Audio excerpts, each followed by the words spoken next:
A poucos dias de comemorarmos o 47º aniversário da Revolução de Abril, está no ar a 4ª edição da Cassete Pirata.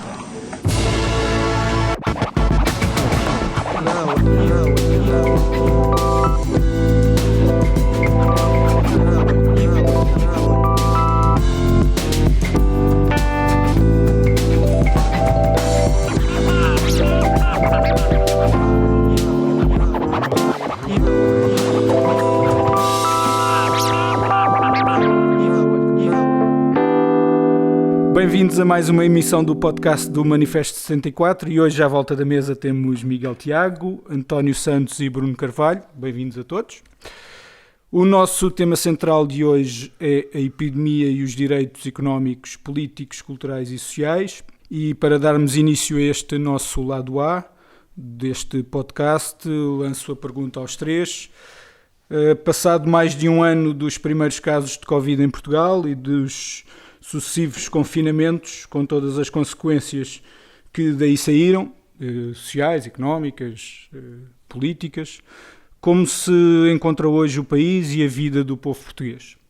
Não sei, Miguel. Eu acho que os efeitos estão à vista, não é? Aquilo que nós hoje conseguimos, a avaliação que conseguimos fazer é de que, tendo uma classe dirigente baseada na grande burguesia nacional e na grande burguesia transnacional, a gestão da pandemia é feita à medida dos seus interesses e, portanto, aquilo que temos visto é que, em vez de serem dadas as respostas de que os povos precisam e de que o povo português precisa, para salvaguardar quer os direitos dos trabalhadores, quer até a subsistência da economia, são tomadas medidas que, independentemente do efeito que têm perante a pandemia, de limitar ou não limitar os impactos do vírus, a verdade é que são tomadas no sentido de salvaguardar, em primeiro lugar, os interesses dos grandes grupos económicos.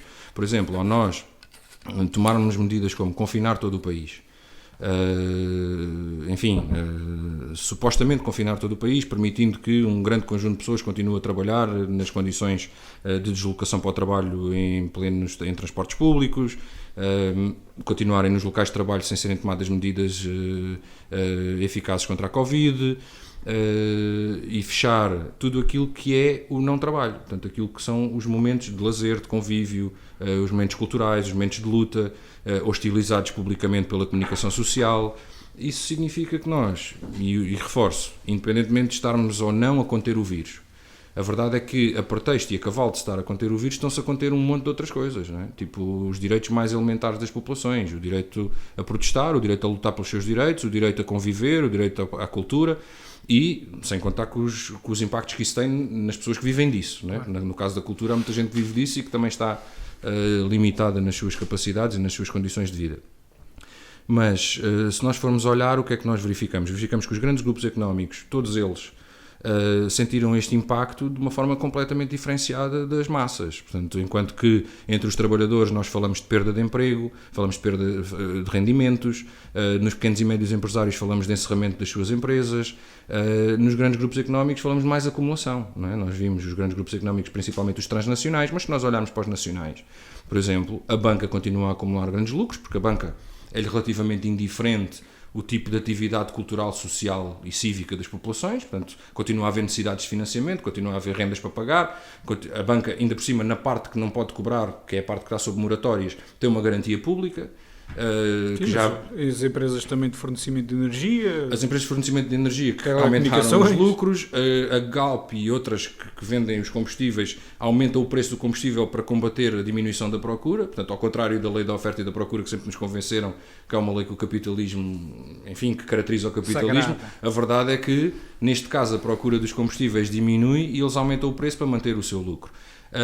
E mesmo na grande distribuição, não é? Na grande distribuição a verdade é que as pessoas continuam a precisar de fazer compras e os grandes grupos económicos continuam a amassar, se calhar ainda mais, porque há um conjunto de outros negócios, pequenos negócios, que ficaram prejudicados por isto.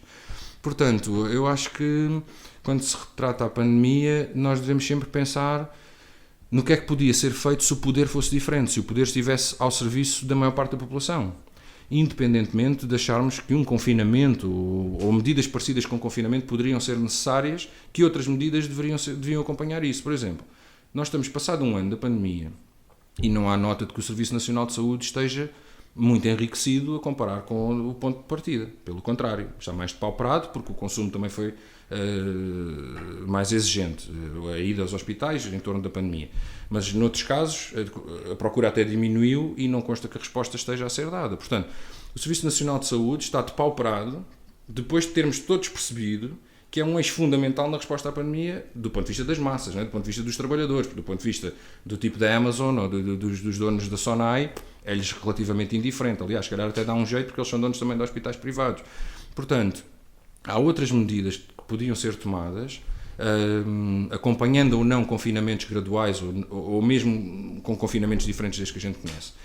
E depois há esta dimensão, que é esta demonização de comportamentos que não são trabalho. Porque se nós olharmos, o trabalho subordinado, o trabalho assalariado, não foi demonizado. As pessoas continuam a desempenhar trabalho assalariado, muitas delas presencialmente, porque há de facto trabalho que não dá para fazer em teletrabalho, e mesmo os que estão em teletrabalho também estão a ser atacados, não é? E nem estou a falar daqueles que defendem que devem ser taxados. A burguesia do teletrabalho, entre aspas, a burguesia do teletrabalho deve ser taxada, mas a malta do teletrabalho também está a passar dificuldades e os que não estão em teletrabalho estão supostamente sujeitos a um grau de gravidade ainda superior do ponto de vista da sua saúde. E grande parte dos custos de produção das empresas passaram para quem foi para teletrabalho. Pagar os consumos de internet, mais luz, mais água. Mais... Há essa parte, quem está em teletrabalho paga praticamente do seu bolso os custos do desempenho do seu trabalho. E há outra dimensão, que eu acho que ainda é mais grave, que é um assalto brutal aos recursos públicos. Repara, o layoff é pago em grande parte pela Segurança Social. Moratórias, pagas por garantias públicas. Ou seja, a máquina privada continua a alimentar-se dos recursos, os recursos continuam a chegar, mas de onde é que estão a sair? Estão a sair dos cofres de todos nós. Não é? Portanto, enquanto que antes podíamos dizer, ok, pronto, cada consumo é pago pelo salário e o salário é pago por um privado, por uma entidade privada. Eles não estão a pagar os salários, mas estão na mesma a receber a parte do consumo. Não é? Portanto, isso está a sair de onde? Isso está a sair precisamente dos bolsos do Estado. Não é? Nós já tínhamos visto isto, sei lá, em alguns exemplos, os carros elétricos. Os ricos podiam comprar carros elétricos porque uma parte dos dinheiros do Estado serviam para lhes dar benefícios fiscais na venda de carros elétricos. Os pobres não podem comprar carros elétricos, paciência. Também não tens dinheiro para pôr painéis solares na tua casa, não compras painéis solares, mas os ricos podem e são subsidiados. Agora isto é em grande escala. Todos nós, enfim, aqueles que estão com limitações salariais, aqueles que foram cortados, estão a ir buscar ao Estado, à Segurança Social e a apoios diretos, para ir gastar onde? Para continuar a alimentar a máquina, os grandes grupos económicos, principalmente os grandes grupos económicos, porque os pequenos estão numa situação de corda na garganta. Não é? Há poucos dias o Ricardo Santos dizia no Twitter, ele aliás publicava um gráfico muito interessante que mostrava como nos primeiros anos, nos primeiros meses de investimento nas vacinas, foi o Estado e foram os contribuintes que puseram o dinheiro inicial. E aliás é sintomático ver que agora, em plena pandemia, um ano depois, no primeiro trimestre deste ano, a Goldman Sachs gaba-se nos lucros fabulosos de 464%. É o aumento dos lucros que a Goldman Sachs teve. Ou seja, acho que a única coisa boa disto é que aquele mito inicial de estamos todos no mesmo barco, isso dissipou-se. Já se dissipou. Acho que já ninguém acredita nisso. Tanto que eles já nem dizem. Não, é um hashtag que desapareceu completamente da internet, porque provou-se que, tal como tudo no capitalismo, o que é bom para uns não é bom para todos. Mas é curioso, porque embora esse mito se tenha dissipado, acho que muita gente continua a acreditar que muito daquilo que está a acontecer é inevitável, que não podia ser de outra forma. E é uma ideia muito difícil de combater, porque à nossa volta não há exemplos na União Europeia, não há exemplos imediatos de como a coisa podia ter sido feita de outra forma.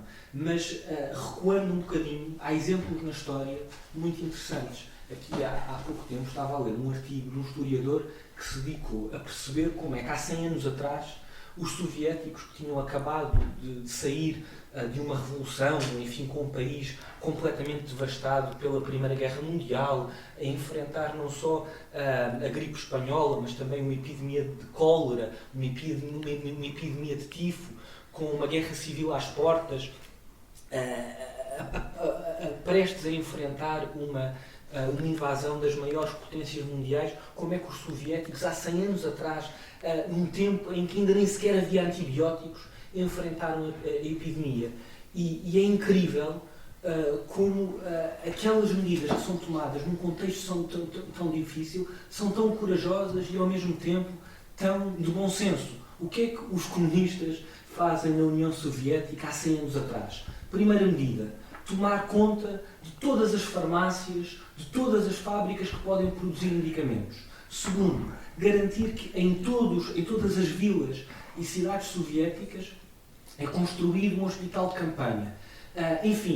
No fundo, aquilo que os soviéticos fazem há 100 anos atrás é pôr o Estado ao serviço das pessoas e garantir que o Estado vai buscar onde for necessário os recursos que são necessários para não morrerem vidas, não é? para não morrerem pessoas. É o oposto. E hoje em dia o capitalismo acaba por demonstrar mais uma vez, da forma mais bárbara possível, como a vida humana vale tão pouco. A questão das patentes, que agora o PCP mais uma vez colocou na Assembleia da República, e é sintomático ver quem é que vota contra, quem é que vota a favor, que seria algo que seria de senso comum, não é? Eu acho que são poucas as pessoas que não concordarão que no momento em que estão a morrer tantas pessoas, vão chegar a morrer 300 pessoas por dia, e nunca se considerou, com a exceção honrosa do PCP e dos partidos que votaram a favor, nunca se considerou a possibilidade do Estado português se bater pelo levantamento destas patentes. Ou seja, a natureza do capitalismo é a mesma e não consegue dar resposta a necessidades que são literalmente de vida ou morte. Eu acho que de facto nós conseguimos passar um ano e agora olhar para trás de uma forma retrospectiva e lembrar-nos de quando estávamos fechados em casa e tínhamos aqueles cartazes. Vai ficar tudo bem. Vai ficar tudo bem. Não é? E Um arco-íris. Que não é nada disto, não é? E eu acho que houve uma certa ingenuidade de uma parte das pessoas que achava que isto podia trazer o melhor de nós, ou que a solidariedade que se demonstrava quando íamos bater palmas às janelas aos profissionais de saúde, que era uma demonstração que finalmente estávamos a dar importância àqueles trabalhadores que estavam na linha da frente, não é? E de facto, hoje olhamos para isso e saiu uma notícia, creio que esta tarde, não lembro qual era o hospital, mas houve um despedimento de vários profissionais de saúde, creio que eram 40, e creio que era um hospital do Norte, o que demonstra, de facto, qual é que é a consideração que depois existe sobre estes profissionais de saúde. O que eu sinto é que a pandemia está a ser instrumentalizada, não é? Para atacar direitos, para aprofundar a exploração e para aumentar os ganhos das grandes empresas. Isto do teletrabalho acho que é uma coisa que naturalmente vai dar muito a falar, já são muitas as empresas e o próprio Estado que querem prolongar isto ad eterno, não é? E manter isto de facto como um instrumento de retirar custos às empresas e de certa forma também de isolar os trabalhadores uns dos outros. Já temos passado por um processo semelhante quando acabaram as grandes empresas, com grandes massas trabalhadores, sobretudo operários em fábricas, e agora parece que entramos também num novo período em que ficamos ainda mais isolados uns dos outros, com todas as consequências que isso tem a nível do protesto, da capacidade crítica de estarmos uns com os outros, colegas de trabalho, e podermos olhar para o que está mal, organizarmos, protestarmos. Não é? Até falarmos e convivermos. Naturalmente. Para além dessa vertente de convívio, né? Isso é essencial. É completamente desvalorizado. Podemos ir ao monte em carruagens de comboio, mas não podemos nos juntar à porta de um café a beber uma cerveja e a conversar sobre o dia de trabalho. Yeah. Podes trabalhar, mas não podes falar sobre o dia de trabalho. É uma consequência de um processo que já vem acontecendo há algumas décadas, não é? Nós olhamos para as nossas ruas... E que foi agora aproveitado, não é? Nós somos de uma geração que ainda brincou na rua, não é? Olhamos para as ruas e as ruas estão absolutamente desertas. Isto faz parte do mesmo processo, não é? Sim. De higienização da sociedade, de individualismo, isolamento, e isto é o aprofundamento dessa sociedade. E depois só estas coisas que vocês estavam a colocar, das vacinas que foram desenvolvidas com dinheiros públicos, para além disto, é esta coisa de nós só podemos ter acesso a vacinas da Johnson, vacinas seja dos Estados Unidos, seja da Europa, mas é sempre olhar de lado para as vacinas que vêm da Rússia, não é? A China, da Cuba. China, sendo que grandes potências já perceberam que essa é a solução. A Alemanha, a Espanha já deram luz verde à Sputnik. Acho que já compraram algumas. E o nosso governo continua a fingir que não tem nada a ver com isto, porque a nossa linha Bem mandado. é da União Europeia, não é? Bruxelas é que dita a nossa política de vacinação. E depois há esta coisa de eu olhar para um conjunto de gente que eu conheço, gente que tem doenças graves e que está assustadíssima com a situação de não poder ter acesso a cuidados de saúde. Nós já tivemos números, não os tenho aqui comigo, não é? De não detecção do cancro este ano, são números brutais, não é? Atempadamente. A falta de prevenção e detecção são coisas brutais, para além dos atrasos nos tratamentos. Embora ultimamente acho que se tem dado prioridade a isso, mas o facto é que uma larga fatia da população... Sim, este período de um ano vai ter impactos brutais nessa matéria.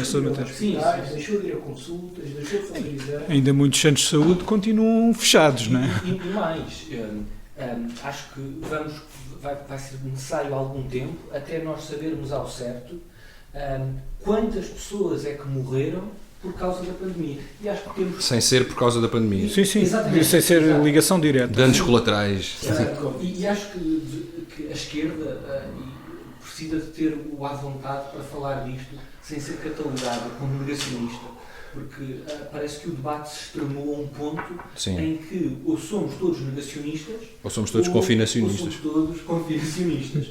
E acho que o que está correto é sermos científicos. E o que o Bruno estava a dizer é um excelente exemplo de nós simplesmente não sabermos quantas pessoas é que morreram. Nós não sabemos. Ou seja, conhecemos os números das pessoas que morreram de Covid, mas não conhecemos os números... Já se sabe que é superior ao normal. Pois, será certamente... Sim, já se sabe que há um pelos excesso, números, sim. Há um excesso de pessoas relativamente não Covid, mas que estão a morrer. Há uma mortalidade em excesso. Sim, a mortalidade aumentou, não é?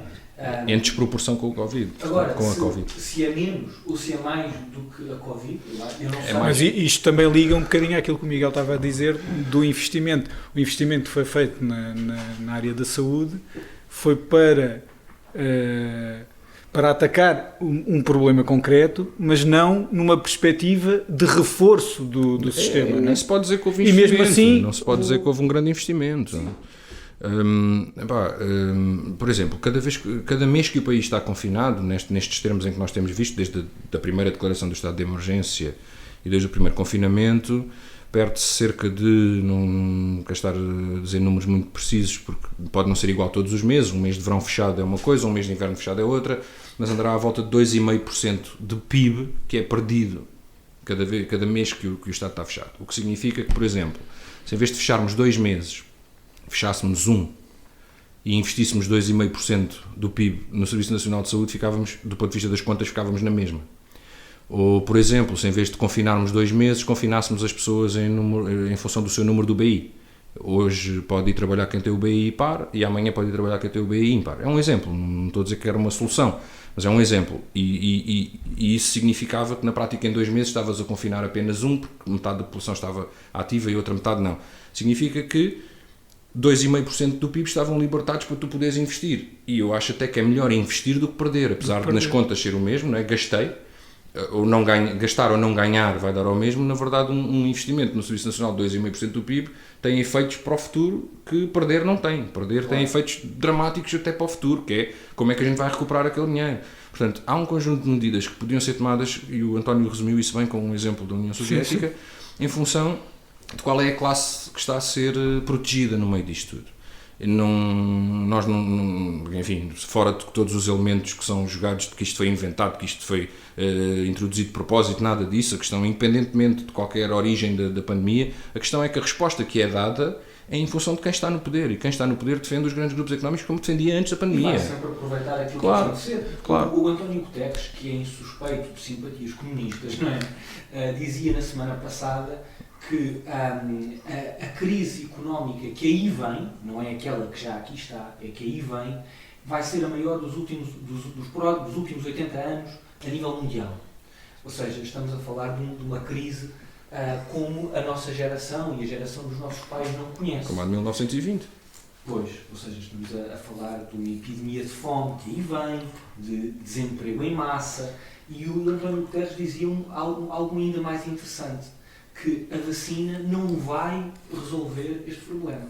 Ou seja, aquilo que aí está é a própria reconfiguração do sistema capitalista como nós o conhecemos. E isso é o que o Miguel dizia, isto não é necessário terem sido eles a criar isto para se aproveitarem disso, porque eles precisavam desta reconfiguração.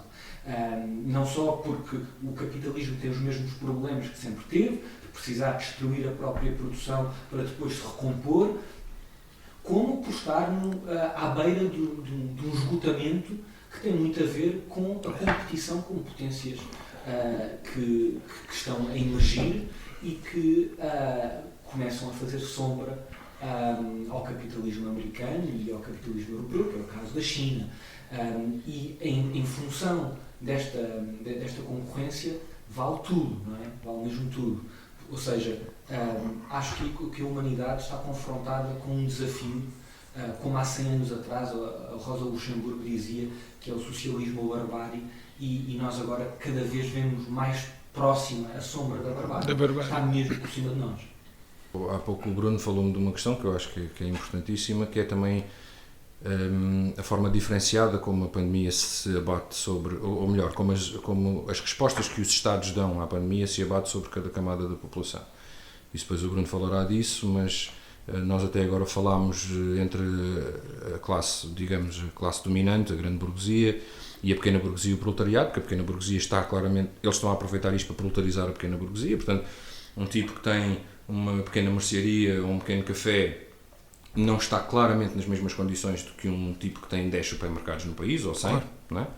Porque, não só porque os 100 supermercados continuam a trabalhar, como têm instrumentos para trabalhar até na internet, coisa que uma mercearia de bairro não tem nem é plausível que venha a ter, não é? Uma mercearia de bairro, mesmo que crie um site na net para vender à distância, vai, na melhor das hipóteses, vender uma parcela daquilo que vendia antes. Nesta fase aumentaram em muitas suas vendas.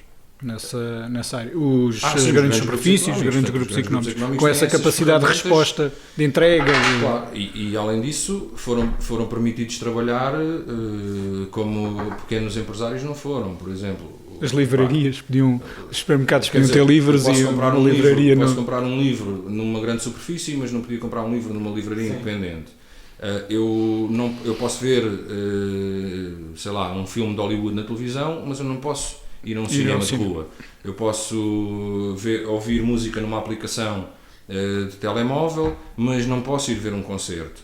Independentemente das medidas que tu possas tomar, porque os concertos podem ser seguros, não é? Aliás, há várias bandas que já estão a retomar, sei que amanhã há concertos em Setúbal, vai haver concertos, já estão a retomar por todo o país, e certamente vão provar que é possível fazer as coisas em segurança, como aliás nós quer dizer, o PCP e a Festa do Avante, o ano passado provaram que era possível. Mas a verdade é que tu mantiveste o consumo de um conjunto de bens, digamos assim, bens culturais, bens de consumo, mas só podias ir buscá-los a alguns sítios e não a todos, não é? E mesmo aceder à música numa plataforma digital ou aceder a filmes numa plataforma digital não é a mesma coisa que tu teres acesso a um cinema de rua, a uma casa de concertos. Não é a mesma coisa logo no primeiro plano, porque não há convívio, não é? Estás em casa a absorver aquilo que, enfim, alguma grande empresa decidiu que ia disponibilizar naquela plataforma.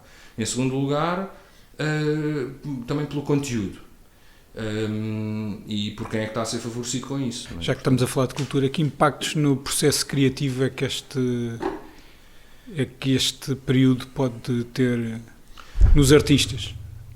Para começar, fome. E com fome é difícil ser criativo, não é?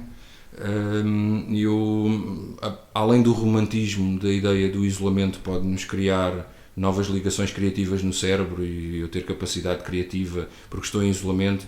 Eu acho que isso é tudo muito verdade se o isolamento for voluntário e se a pessoa precisa de se recludir durante um tempo. Agora nós Se eu desligarmos... tiver uma cabana a passar um rio... Exato, agora preciso fazer aqui um retiro para me inspirar e tal. Isso é uma coisa.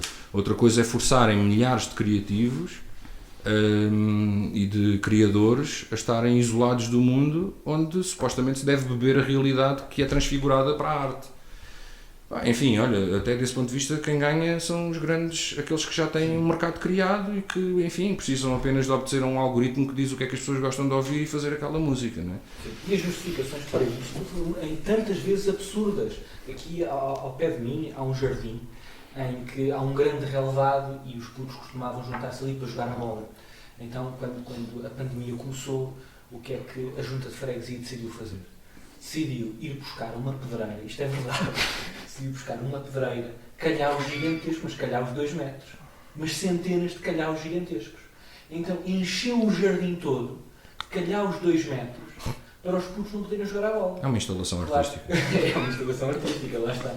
Mas claro que os putos continuam a jogar a bola, só que jogam no meio das pedras, não é? Ou seja, aqui há pouco tempo ouvi uma expressão que é teatro pandémico. Eu acho que muitas das medidas que foram aplicadas são teatro pandémico, não têm qualquer justificação científica, servem apenas para mascarar outros objetivos que estão a montante, que é o que o Miguel dizia, que é a concentração da riqueza naqueles que aguentam muito bem passar 2 meses fechadinho e depois voltam ainda mais fortes porque secaram a concorrência toda e os pequeninos a desaparecerem. Podíamos falar do desporto e podíamos falar de tantas coisas que estão a mudar à nossa volta, algumas de uma forma mascarada, outras de uma forma óbvia. Podemos pensar, por exemplo, nos bancos de jardins que continuam em tantos sítios com fitas fita à volta. Que sentido é que isso faz? Enfim, há muitas medidas que não fazem qualquer sentido e isso está a afetar muito a nossa população e a capacidade de reagir e de pensar e de criticar.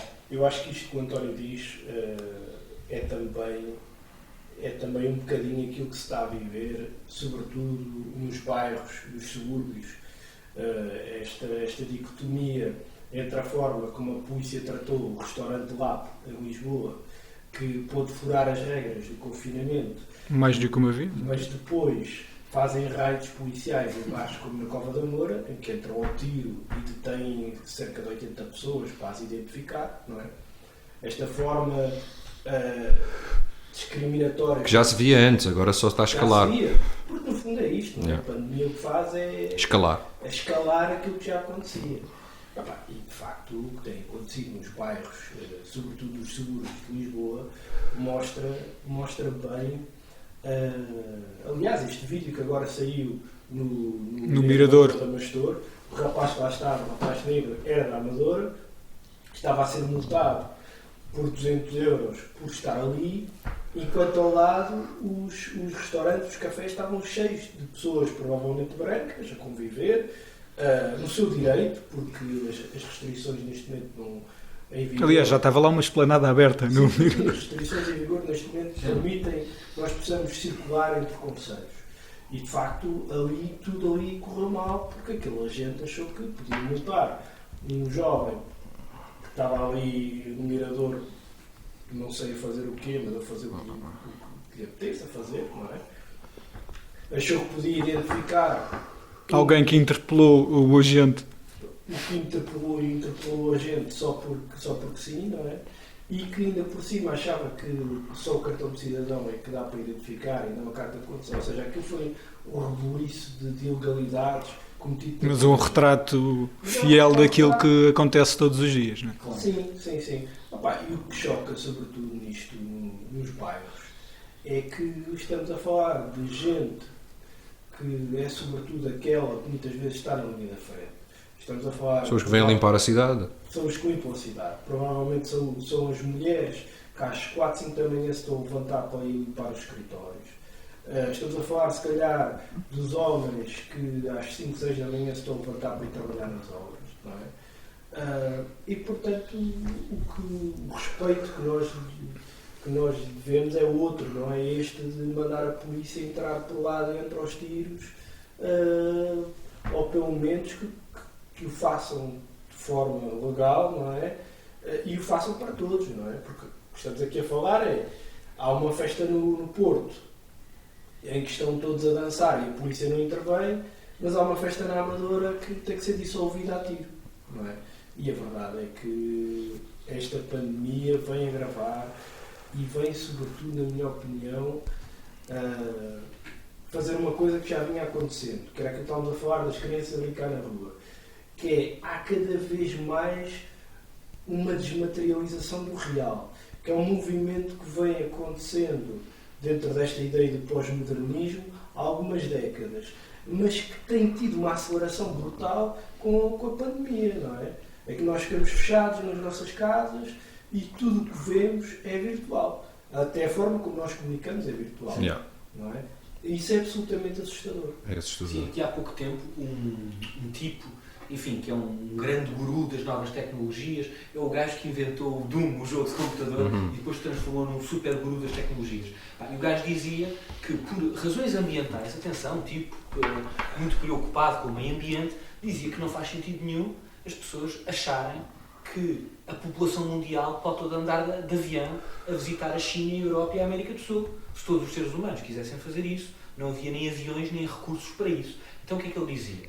Que é inevitável que a curto prazo haja uma pequena minoria de pessoas que terá acesso a viajar fisicamente, de avião, e o resto das pessoas normais vão ter de fazê-lo virtualmente. Virtual. Então ele anuncia um investimento brutal nos óculos de realidade aumentada absolutamente incríveis, com uma experiência inacreditável, de alta qualidade, mas as pessoas não estão lá.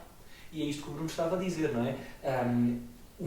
Não há nada que se compare, do ponto de vista cognitivo, da experiência humana, a estar num sítio ou estar a conviver com uma pessoa. Exatamente. E isso é insubstituível. E querer limitar isso a uma classe social, que é isto que o Bruno dizia, todos nós vimos o que foi este exemplo do restaurante Lapo, não é? Como é que a polícia reagiu 1, 2, 3 vezes, as vezes que foram necessárias, não houve cacetetes, não houve nada. E eu, que não sou apologista da violência policial, acho que naquele caso era absolutamente justificável a polícia entrar ali à marretada, tratá-los como focas bebés no Canadá, e isso não aconteceu, não é? Também vimos no bairro Alto, no bairro Alto, sim, completamente apinhado de gente, e a polícia, de uma forma muito diplomática, eram turistas, não? Pá, na verdade era isso que a polícia devia fazer em todos os casos, não é? Ser diplomática e pedagógica, não é? Quer dizer, se foi no Lapo, devia ter sido na Cova da Moura. Claro. Quer dizer, ok, eu compreendo o teu gosto de vê-los a levar na boca como focas bebés. Os gajos a tocarem a grândula. Mas o problema era como o Bruno estava a dizer, hoje não, antes da pandemia já entram pela Cova da Moura ou por bairros, sim. cacetete na mão, sem ir lá perguntar primeiro. Está-lhes a dar pretextos para intensificarem aquilo que era uma prática sobre as camadas mais desprotegidas da população, sobre as camadas mais empobrecidas, mas isso é uma prática que já vinha de há muito tempo. Mas agora a coberto do vírus, do estado de emergência. Seja, como é uma situação tão excepcional que não é bem claro para as pessoas o que é que agora vale, o que é que não vale. Em última análise pode valer tudo, até as coisas mais imbecis. A banalização do estado de emergência e a colocação da legislação, da lei permanentemente num estado de exceção provoca isso, que é nós não sabemos o que é que vale neste momento, não é? Mas a questão fundamental eu continuo a achar que é a disparidade com que ela se abate sobre cada camada da população. Lá está, nós estamos todos no mesmo barco, a malta, ainda assim mesmo que seja trabalhadora ou pequena burguesia de um determinado bairro, sente de uma maneira e num bairro na Cova da Moura sente de outra. Isso não é novo, claro, não é novo. Por exemplo, eu lembro-me perfeitamente de um miúdo na Bela Vista que foi abatido a tiro porque ia a conduzir uma moto sem capacete, e lembro-me de me perguntar a mim próprio, quer dizer, se ele estivesse a conduzir uma moto sem capacete no bairro do Liceu, coitado do polícia que lhe tivesse dado um tiro, quer dizer, era impensável um polícia usar uma arma para dar um tiro a um puto que ia a conduzir uma moto sem capacete. Na Bela Vista morreu, acho que se fosse no bairro do Liceu, que é um bairro de Setúbal mais elitista, morria o polícia, né? Ou era assassinado publicamente. Mas nós vamos sair disto, não sei se vamos sair disto, porque eu não estou a ver, quer dizer, olhando para as regras do capitalismo e para a forma como o poder é gerido dentro do capitalismo, eu não sei se os grandes grupos económicos alguma vez vão decidir que chega de todas as medidas restritivas, ou se não vai haver algumas que eles vão tentar preservar a todo o custo, porque regras que concentram propriedade, concentram lucros, penalizam as populações mais pobres, até que ponto é que eles vão dizer mesmo que o desconfinamento é total? Nós atingimos este patamar, eles conseguiram chegar até aqui a cavalo do vírus, e até que ponto é que eles vão dizer, pronto, a ameaça do vírus passou e, portanto, podemos regressar ao normal. Normal, que dentro do capitalismo nunca foi bem normal, não é? Mas aquilo que nós conhecemos como normal. Mas mesmo regressando a esse normal, fazendo um exercício em que as coisas agora, tudo volta ao normal. O que é que sobra? O que é que há? Quantas bandas não acabaram? Quantos cafés? Quantas coletividades não voltam a abrir? Quantos teatros? Quantas pessoas não aguentaram isto? Não é? Para nem falar daqueles que morreram por doenças que não foram tratadas durante a Covid. Mas só de atividade humana, atividade económica, atividade cultural, o que é que vai aguentar? Porque é tremendo, não é? Se nós formos a ver, quer dizer, no outro dia um amigo disse-me, eu não sei se este número é real, mas um amigo disse-me que só na minha cidade fecharam 92 cafés, restaurantes, enfim, empresas de restauração e hotelaria, cafés e não sei o quê. Isso é quase tudo cá lá, não é? Quer dizer, portanto, entraremos num patamar em que provavelmente esse mercado continua a necessitar de ser preenchido e quem sobreviveu à pandemia vai preenchê-lo, não é? Uma grande empresa que tenha capital para montar esses negócios novamente vai preenchê-lo. E depois há esta outra dimensão que não é de menos importância, que é, há grandes empresas que também estão a abrandar a produção. Essas empresas estão-se a libertar de um problema grande que tinham, que era o stock, que estava... O excesso, a sobreprodução, o problema do capitalismo. Estão-se a libertar disso com recursos públicos, porque é o Estado que está a financiar o consumo. Todo o consumo é o Estado que está a financiar. Portanto, eles estão a conseguir recuperar a taxa de lucro, mas com financiamento público, porque com financiamento privado iria custar muito dinheiro. Então, com o financiamento público estão a conseguir isso, estão a conseguir abrandar a produção para depois retomá-la num patamar novo em que a taxa de lucro é recuperada e as despesas com o trabalho, enfim, que estão relacionadas com a taxa de lucro.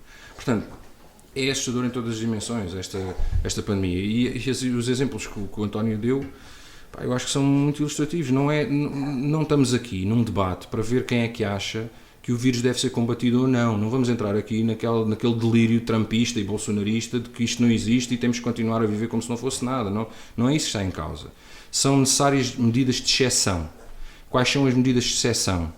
É o Estado financiar os privados ou é o Estado retirar dos privados aquilo que é necessário para responder aos problemas? Retirar, salvo seja, porque aquilo nunca foi deles. Nunca foi deles, aquilo sempre foi construído com o trabalho das pessoas, mas é o Estado salvaguardar o interesse da maioria, sacrificando o interesse de uns poucos, o privilégio de uns poucos, ou é o Estado continuar a obedecer ao privilégio de uns poucos, massacrando a maioria? E numa pandemia em capitalismo vai sempre redundar nisto, não é?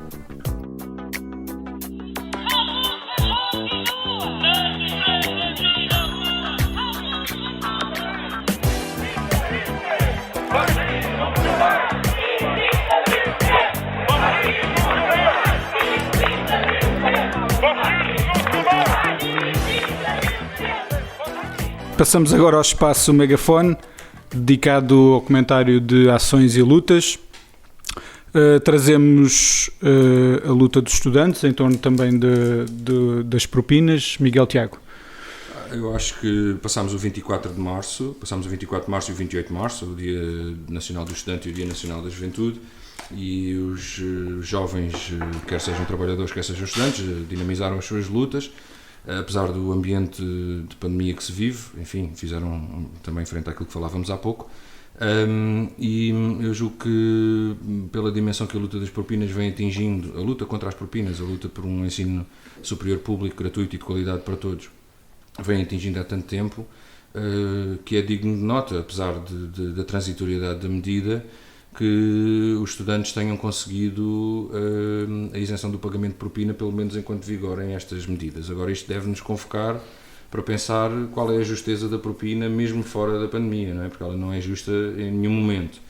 Compreendo que é de aproveitar este momento e que se deve defender o estudante numa altura destas, mas isso deve-nos, principalmente aos estudantes, também fazer questionar porque é que para aceder a um direito constitucional e porque é que para nós podermos entrar no tal elevador social que a direita e os liberais tanto falam, temos que pagar. Então esse é um elevador que já à partida já está condicionado.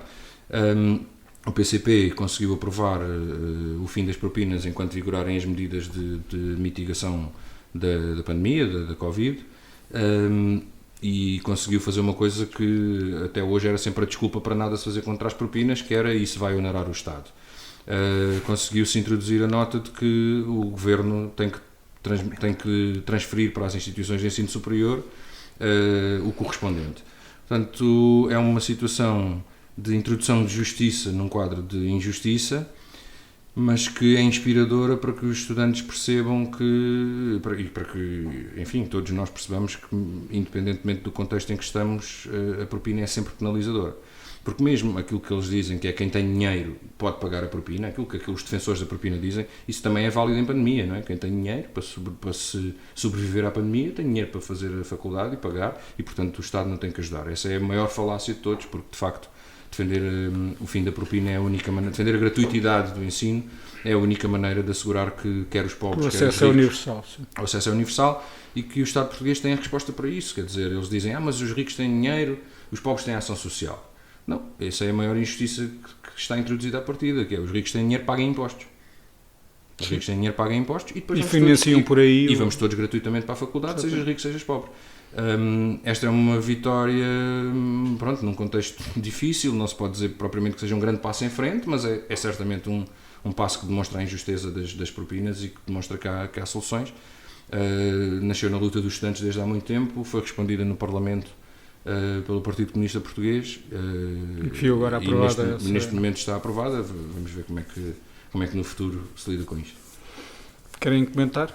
Sim, eu acho que a memória histórica é importante também por causa destas coisas, porque olhando para o passado, eu acho que há muitos estudantes, ou até gerações como a nossa, que foram estudantes já em período de propinas, e que já passaram também por esta luta. Não sabem que houve um período em que não se pagavam propinas, em que o acesso ao ensino superior era gratuito, não é? E depois, se nós fizermos essa retrospectiva como uma conquista da Revolução, não é? Ou seja, pela primeira vez as classes trabalhadoras conseguem aceder ao ensino superior e essas gerações terão sido as primeiras, ou seja, muitos de nós fomos os primeiros das nossas famílias a aceder ao ensino superior, não é? E depois o governo do Cavaco tenta introduzir as propinas e há uma grande luta. Aliás, a partir daí começa esta luta histórica dos estudantes do superior pelo acesso ao ensino superior gratuito, não é? Depois é até durante o governo do António Guterres, que até foi eleito com aquela história da paixão pela educação, que introduz as propinas. Na altura, mais ou menos em 40 contos. Estava indexado ao salário mínimo. E depois é o Durão Barroso e o Portas que sobem para, se não estou em erro, na altura 886 euros, que é o que está agora, mas indexado. António, tu trazias aqui a questão da luta na Amazon. Sim, o Jerónimo costuma dizer que quando se luta às vezes ganha-se e quando não se luta perde-se sempre. E eu trago aqui uma história engraçada de uma derrota de uma luta dos trabalhadores, que sai gorada, mas muitas vezes as derrotas têm um valor muito grande.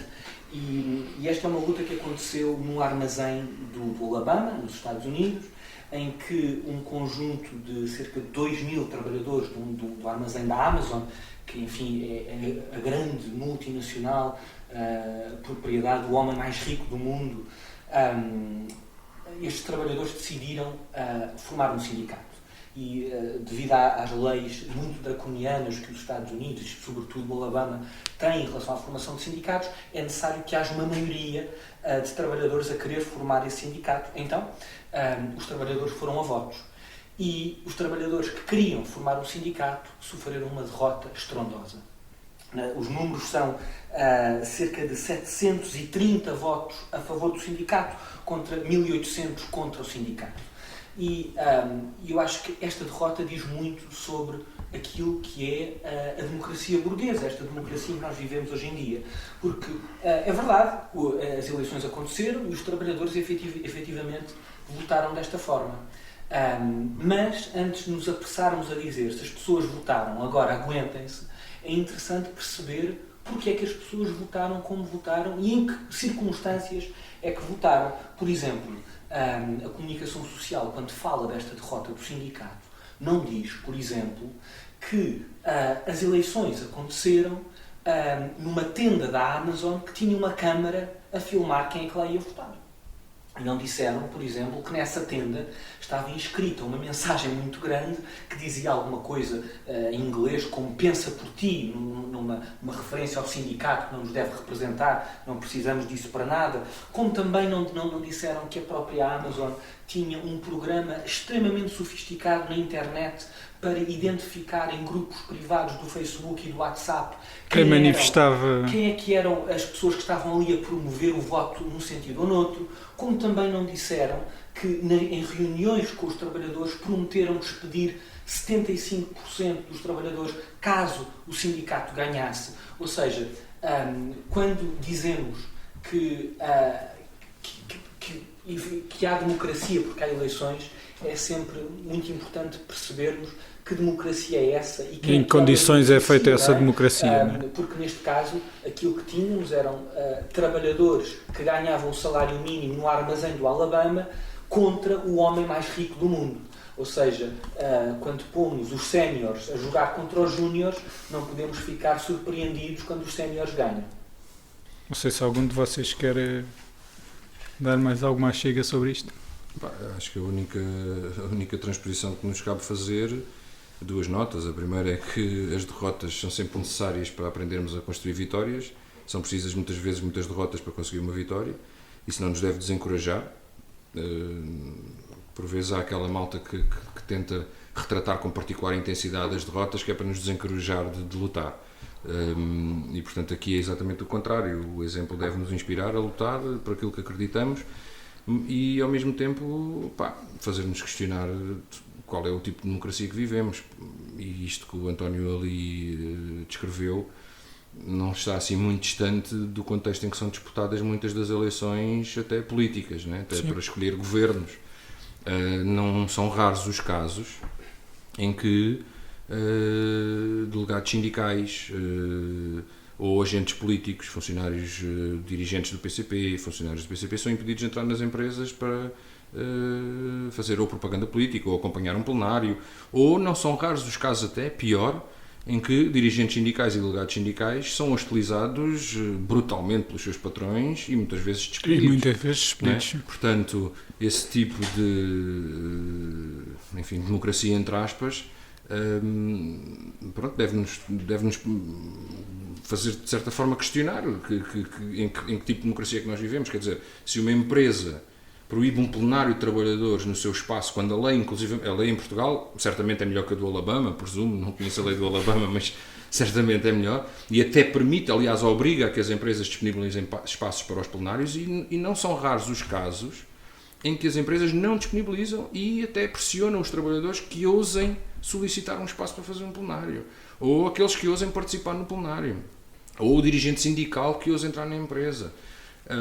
Portanto, esse exemplo, apesar de lá certamente ser exacerbado, de ser a Amazon, de ser no Alabama, e de retratar uma realidade que pode ter algumas diferenças para pior em relação à legislação portuguesa, na realidade representa a mesma correlação de forças política que existe em Portugal, não é? Porque aqui também há uma grande pressão sobre os dirigentes sindicais, há uma grande pressão sobre aqueles que ousam no local de trabalho tentar organizar os seus camaradas de trabalho, os seus colegas de trabalho. Bruno, também querias dizer algo? Sim, queria contrapor aqui, ou acrescentar ao que o Miguel estava a dizer, que inclusive há muitos exemplos de como nos últimos anos a própria comunicação social tem aberto caminho e espaço que não abre normalmente aos sindicatos da CGTP, a sindicatos e até a ordens que surgiram nos últimos anos, que têm razões muitas vezes dúbias por trás dos seus protestos, até gente muito questionável, e que, no fundo, serve aos interesses dos patrões, não é? Nós podemos dar vários exemplos. No caso das ordens, é sabido que elas representam quase sempre as elites das profissões que elas representam, não é? O que é ilegal, por acaso, mas é permitido. Sim. Mas, de facto, existe esta permissividade por parte da comunicação social e dos próprios patrões, não é? Em relação aos sindicatos que consigam dividir o movimento sindical. Não é por acaso, não é que em 75 se tenta criar unidade sindical em torno da CGTP e os partidos à direita do PCP tentaram sempre torpedear essa... E conseguiram. E conseguiram essa intenção, através da UGT, etc. Sobre isto da unicidade sindical, eu acho que pronto, não é o tema que o António traz, mas é importante. O sindicato é o poder operário, é um poder legislativo. Os operários, os trabalhadores, elegem quem vai legislar um contrato de trabalho por eles. Em conversações com o patronato. Mas aquilo que sai de uma negociação coletiva é lei e é publicado no acordo da empresa. Sim. O acordo da empresa é publicado no Boletim do Trabalho, é lei, vale como lei. A unicidade sindical foi minada em Portugal com o protagonismo do PS, claramente, não é? Contra a unidade sindical, contra a unicidade sindical, contra a CGTP e contra os comunistas. Mas imaginem o seguinte, o discurso que é feito contra a unicidade sindical é mais ou menos este. Porque é que eu, que sou de Setúbal, tenho que ter a Câmara de Setúbal a representar-me? Eu quero outra Câmara, quero a Câmara de Setúbal B. Mas isso seria impensável e todos nós achamos que isso é impensável. Mas porque é que no sindicato, que é onde está o meu poder, o poder do trabalhador, que é legislar para o trabalhador, nós aceitamos que há 2 sindicatos, ou 3, ou 4, ou 5, ou 10, ou 20. Não é? E, portanto, aquela ideia da liberdade sindical, como se estivéssemos a falar de liberdade associativa, as associações não legislam, não é? Organizam interesses comuns, ali estamos a falar de uma coisa que legisla, que faz um contrato. E se eu for do sindicato B, eu obedeço ao contrato B, e se eu for do sindicato A, obedeço ao contrato A. E aceitamos que no único poder operário que existe em Portugal, de raiz operária, que é o sindicalismo, aceitou-se, quer dizer, na Assembleia da República, a direita conseguiu levar à frente essa coisa que seria impensável dizer: eu não quero ser do Governo da República Portuguesa, eu quero ser do Governo da República Portuguesa B, porque eu tenho liberdade de republicana e, portanto, quero pertencer à República que me apetece.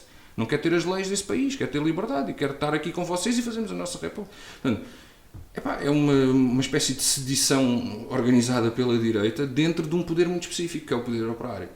E só o fizeram no poder operário, não arriscaram fazer isso em mais nenhum poder. Aliás, é punido por lei quem tente fazê-lo na República ou em qualquer outra instituição republicana. Não é? Se nós tentarmos criar um Estado organizado, seja para Estado, seja um Estado de sedição em Portugal, é punido, não é? Portanto, nós não podemos organizar uma independência.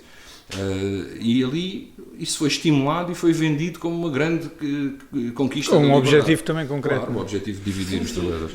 E esta unicidade sindical de que o Miguel fala não é uma coisa que só existe em países socialistas, muito pelo contrário. Sim, claro. Basta ir à Europa do Norte, à Escandinávia, e nos Estados Unidos, o exemplo de que estávamos a falar, há efetivamente estas eleições exatamente porque a partir do momento em que os trabalhadores votam em constituir um sindicato... Ainda por cima a maior parte deles tem método onde? Exatamente, chama-se isto o método closed shop, ou seja, a partir do momento em que o sindicato é constituído, esse sindicato representa os trabalhadores e o patrão não pode despedir um trabalhador sem consultar primeiro o sindicato, o patrão não pode fazer nada sem falar com o órgão representativo dos trabalhadores, que é o sindicato. E isto não é um privilégio de países socialistas, muito pelo contrário. Aliás, aqui em Portugal, há um estudo muito interessante, muito recente, que aprova que as empresas, que chegam a esta conclusão interessante, que é as empresas onde há sindicatos ativos e interventivos, são mais produtivas e têm um grau de eficácia maior. Ou seja, mesmo numa lógica capitalista, o sindicalismo não é o bicho sete cabeças que muitos patrões querem ou gostavam que fosse em Portugal. Sim, eventualmente prejudicam uma outra parte da dimensão da exploração, mas certamente contribuem para a produtividade. Tu podes ter mais produtividade e ainda assim ter que pagar mais salários e, portanto, o patrão não gosta tanto, o patrão está-se borrifante para a produtividade. O patrão quer explorar o máximo e retirar o máximo de mais-valia. Mas evidentemente que eu acredito que os trabalhadores organizados também tenham todo o interesse em que a sua empresa se desenvolva de forma saudável e que de certa forma também lhes proporcione melhores condições de vida e de futuro, não é? E portanto, do ponto de vista social, a unicidade sindical é claramente um interesse. Do ponto de vista do patrão, a produtividade é uma das últimas preocupações do patrão, não é? Para o capitalismo em geral, eventualmente a produtividade é uma preocupação e para as economias, mas do ponto de vista de cada patrão, enfim, a produtividade vista no capitalismo é quanto é que me custa cada peça produzida, ok? Pronto, essa produtividade interessa a todos os patrões. Mas do ponto de vista de quanto é que somos capazes de produzir para satisfazer as necessidades, que é uma produtividade numa perspectiva socialista, que é, existem necessidades e o que é que a gente tem que investir para satisfazer essas necessidades, isso é diferente da produtividade como eles a encaram, não é? E, portanto, certamente um sindicato forte privilegia esta segunda visão da produtividade, que é ser capaz de atender às necessidades cumprindo com os direitos dos trabalhadores e organizando os trabalhadores, mas infelizmente ainda por cima o patronato que existe em Portugal, enfim, que muito descapitalizado, precisa de taxas de exploração brutais para conseguir sobreviver. E, portanto, enfim, o fim da unicidade sindical em Portugal também obedeceu ao capitalismo que nós temos aqui, não é? Ao contrário do capitalismo americano, que até, julgo que em alguns estados até obriga os trabalhadores a serem sindicalizados. Exato. Agora, há cada vez mais estados que são aquilo que se chama right to work states, ou seja, estados que adotam leis que proíbem esta unicidade sindical e o número efetivamente está a crescer, avançou muito com o Obama, mas ainda assim a maioria dos estados não tem este modelo de unicidade sindical. E já que estamos a falar de direitos, aproximam-se as comemorações do 25 de Abril e do 1º de Maio. Bruno, trazias aqui este tema para comentar. Sim, regressando às ruas, depois de um ano em que fomos cantar a grândola à janela, creio que terá sido um momento intenso para muitos que não puderam sair à rua pela primeira vez e que só puderam expressar desta forma a celebração da Revolução, mas de facto eu acho que é muito importante nós este ano podermos sair às ruas e voltar a pôr Abril em cima da mesa, por muitas razões, mas também sobretudo pelo contexto político em que vivemos, com o crescendo da extrema-direita no plano mediático e em algum plano político. E depois, logo a seguir, também temos o 1º de Maio, que no ano passado também foi celebrado na rua. Esperemos que este ano seja com mais força, mas eu acho que é importante... Não por todos, porque alguns quiseram ficar à janela. E outros ficaram na internet. E na internet. Mas de facto, eu acho que pode assumir um simbolismo especial nós sairmos à rua este ano. Eu acho que não é uma data redonda, ainda por cima é um domingo, provavelmente até pode ser que chova, mas eu acho que é uma obrigação de todos, seja comunistas, progressistas, democratas, sair à rua e lembrar a data em que nós encetámos um processo revolucionário que foi a maior revolução na Europa Ocidental desde a Comuna de Paris, e em que nós conquistámos um conjunto de direitos, muitos deles plasmados na Constituição, e que importa olhar para esse passado como um referente, um farol. Uma referência, sim. Um guia. Eu costumo olhar para Abril como se fosse futuro e não passado. Passado é onde nós estamos agora. Não é? Mas eu acho que, de facto, nós estamos a assistir a uma série de fenómenos políticos muito graves no nosso país, expressões de xenofobia, racismo, extrema-direita, aprofundamento da exploração, e a pandemia vem agudizar isso tudo. Nós estamos a falar disso, e acho que, de facto, Abril acho que é a maior chapada que se pode dar neste processo. Hoje, por curiosidade, saía no Twitter, ou li no Twitter, que a Iniciativa Liberal estava muito chocada porque queria participar nas comemorações do 25 de Abril, mas tinha sido impedida pela comissão organizadora. Eles anunciaram que vão participar na mesma, não é? Vão fazer uma espécie de uma paralela no mesmo sítio à mesma hora. Sim, disseram isso. Sendo que é estranho que uma força política que teve outdoors na rua a comemorar o 25 de novembro, não prefira, não é? Esperar por essa data e encher. São só mais uns meses. E encher a Avenida da Liberdade com os seus 20 militantes, não é? Com os seus 20 membros. Mas de facto é isto, não é? Uma hipocrisia de certas forças políticas Que se aproveitam destas datas. Que se apropriam do 25 de Abril para assumir as vestes democráticas. Nós sabemos que há um conjunto de partidos e forças que vão estar no desfile e que foram profundamente inimigas desse processo revolucionário. Estiveram ativas e encaixaram. E continuam hoje. Não sei, Miguel e António, onde é que vocês vão estar no 25 de Abril? Eu vou estar integrado nas comemorações do 25 de Abril e do 1º de Maio, na luta do 1º de Maio. Eu não tenho nada a acrescentar ao que o Bruno diz, apenas relembrar o processo que vivemos há um ano atrás. A ofensiva que recaiu sobre o 25 de Abril, que não foi por vontade dos democratas que ficaram à varanda a cantar a grândola, não é? Portanto, as limitações que foram impostas às liberdades assim obrigaram, e ainda assim eu julgo que devemos valorizar muito a forma como os defensores da liberdade e os defensores da democracia decidiram que aquela data não pode por isso simplesmente cair no esquecimento. Eu não tenho nenhuma dúvida, enfim, um pensamento próprio, de que aqueles que estão a determinar estas medidas e principalmente as forças que se mobilizam em torno delas, nomeadamente a comunicação social que representa os interesses que representa, têm como objetivo último fazer esquecer estas datas e as suas comemorações. A ofensiva que recaiu sobre o 25 de Abril, mas principalmente sobre o 1º de Maio, porque os trabalhadores ousaram assinalar a data, porque o 25 de Abril eles conseguiram, de certa forma, limitar as comemorações na Assembleia da República, não tanto quanto queriam. O próprio Presidente da República, o comentador Marcelo, disse que por ele aquilo eram só 7 pessoas presentes,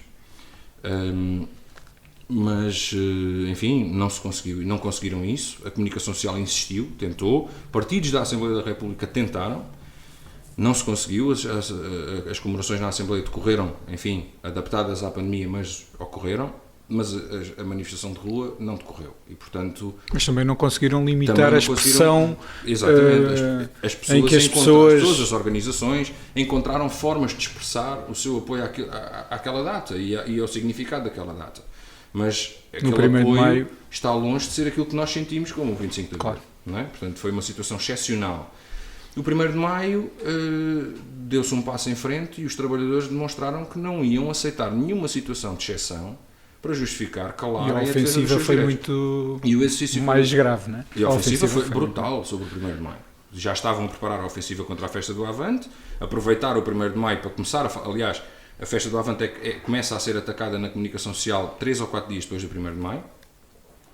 Mas isto para dizer o quê? Nós devíamos fazer o exercício, eu sei que é um exercício contrafactual e não é muito materialista fazê-lo, mas o que teria sido se o capitalismo e os grandes grupos económicos tivessem percebido que os dirigentes sindicais deste país e um conjunto largo de trabalhadores estavam disponíveis para calar perante a mera declaração de um estado de emergência ou de um estado de exceção ou de uma pandemia. Que avanços não teriam feito? Que avanços, além daqueles que já conseguiram, não teriam conseguido. Porque às vezes a gente pergunta-se muito, eu já fiz uma luta, já fiz uma manifestação, já fiz 10 greves, e o que é que isto deu? Mas também temos de fazer o exercício contrário, okay? E se não as tivesse feito, onde é que isto já não ia? Porque eles, por eles, tinham reconstituído tudo o que havia antes do 25 de Abril, logo passado uma semana. Se não houvesse... Ou no dia 26 de Abril estava tudo reconstituído. Mas eles ainda hoje não conseguiram reconstituir tudo. É verdade que os monopólios estão reconstituídos, muitos deles estão reconstituídos. É verdade que há um conjunto de direitos que retrocederam. Mas ainda assim, a nossa Constituição de hoje, os direitos que os portugueses têm hoje, o nível de vida que os portugueses têm hoje, não tem comparação com os que tinham a 24 de Abril de 1974. Sim, também não têm tido caminho aberto. Precisamente, é essa a ideia. Quer dizer, às vezes a gente pergunta-se, já fui... E às vezes ouvíamos as pessoas, vamos a mais uma greve, mas para quê? Porque a malta está a pensar, esta greve é para conseguir um aumento salarial. E a malta ignora que conseguiu não ter um retrocesso salarial, ou que conseguiu não perder dias de férias. E isto Porque isso é o que eles querem. O que eles querem é fazer-nos retroceder todos os dias até voltarmos, sei lá, a um estado, enfim, eventualmente até pior do que havia no fascismo, não é? E, portanto, esta resistência é absolutamente fundamental, e neste contexto de pandemia é absolutamente fundamental haver aqueles que dizem, há de facto uma situação de exceção, há de facto um risco, nós vamos cumprir as regras, mas nós não vamos abdicar em nenhum momento defender os direitos dos trabalhadores.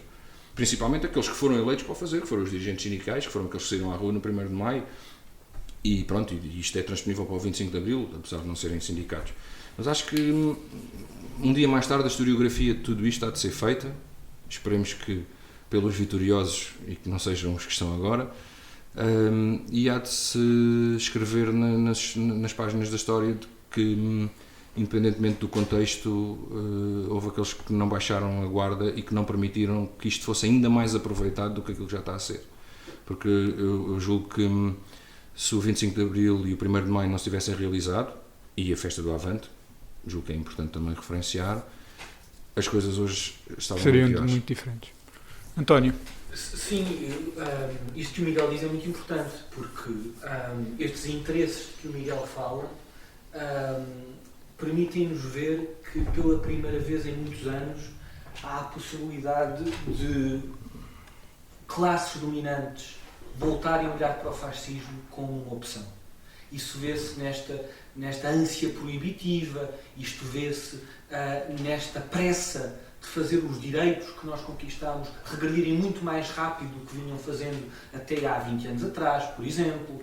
Ou seja, novamente a possibilidade do fascismo ser uma solução para problemas políticos da classe dominante está em cima da mesa. E isso obviamente não se resolve com a ilegalização de partido nenhum político, porque mesmo com a ilegalização desse partido, esse interesse estará aí e irá expressar-se certamente de outra forma.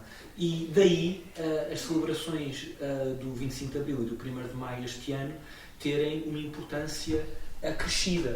É que quem está preocupado com o crescimento destas forças fascistas, o melhor que pode fazer é juntar-se ao único projeto que efetivamente limita o avanço da extrema-direita. E esse é o rumo de Abril. E daí os ataques que o fascismo, independentemente de quem é o seu megafone, tem feito à memória histórica de Abril, àquilo que Abril representa e de uma forma cada vez mais galopante e mais agressiva aos nossos direitos e às nossas liberdades. Bruno, ainda querias acrescentar? Sim, é curioso esta coisa de... E voltando agora à questão da iniciativa liberal e de uma série de partidos que constantemente acusam o 25 de Abril de estar por trás da situação política e económica em que vivemos, ou seja, eles atribuem à Revolução, ao 25 de Abril, todos os maus da sociedade em que estamos, mas depois, na sua contradição, celebram o 25 de Novembro como aquele dia em que tiraram o poder aos comunistas. E, no fundo, desmascaram-se porque, de facto, essa data é a data que eles devem celebrar. É a data em que, de facto, inauguraram o seu regime. Não digo o seu regime porque a Constituição sim. A Constituição consagra e travou regime, um bocadinho, mas pelo menos este modelo de sociedade em que vivemos. Este modelo de é a sua sociedade data, sim, é o 25 de novembro. 25 de novembro, não é? Ou seja, a responsabilidade política do processo contra-revolucionário que temos até agora é desse dia e todos aqueles que o celebram. E, portanto, é preciso ter uma grande cara de pau. Sim, mas tal como todos os partidos após o 25 de Abril tinham nos seus programas o caminho para o socialismo. Claro. O CDS não tinha. O CDS sim, não. Era o único, não é? mas o PSD tinha, não é? Sim. Para além do PS. É também a forma de estar junto daquela que é a expressão popular, o sentimento popular, de comemorar essas conquistas, e é melhor estar desse lado, continuando a afirmar que a sua data é sempre o 25 de novembro. O que o não Bruno está a dizer vai ainda mais fundo, é que eles acusam o 25 de Abril de ser o fundador deste Estado decrépito. E, na verdade, o 25 de Abril é o fundador daquilo que ainda não é decrépito neste Estado. Não é? Porque o fundador do Estado decrépito é de facto o 25 de novembro, que é aqueles em que eles foram triunfantes. Que é o novembro de Schrödinger, que é bom e mau ao mesmo tempo. Sim.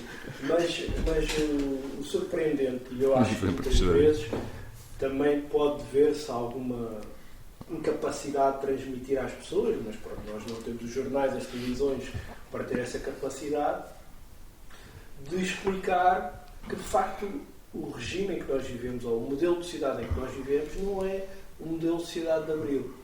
Eu acho que às vezes é difícil perceber para as pessoas, não é?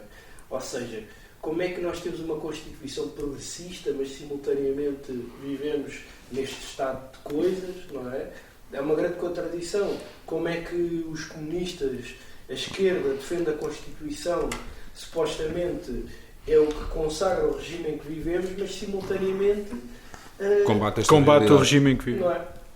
Portanto, às vezes é muito difícil desmontar todas estas peças políticas, não é? E mostrar às pessoas que, de facto, nós vivemos num modelo de sociedade capitalista em que as forças políticas não ignoram e violam e não aplicam aquilo que está na Constituição.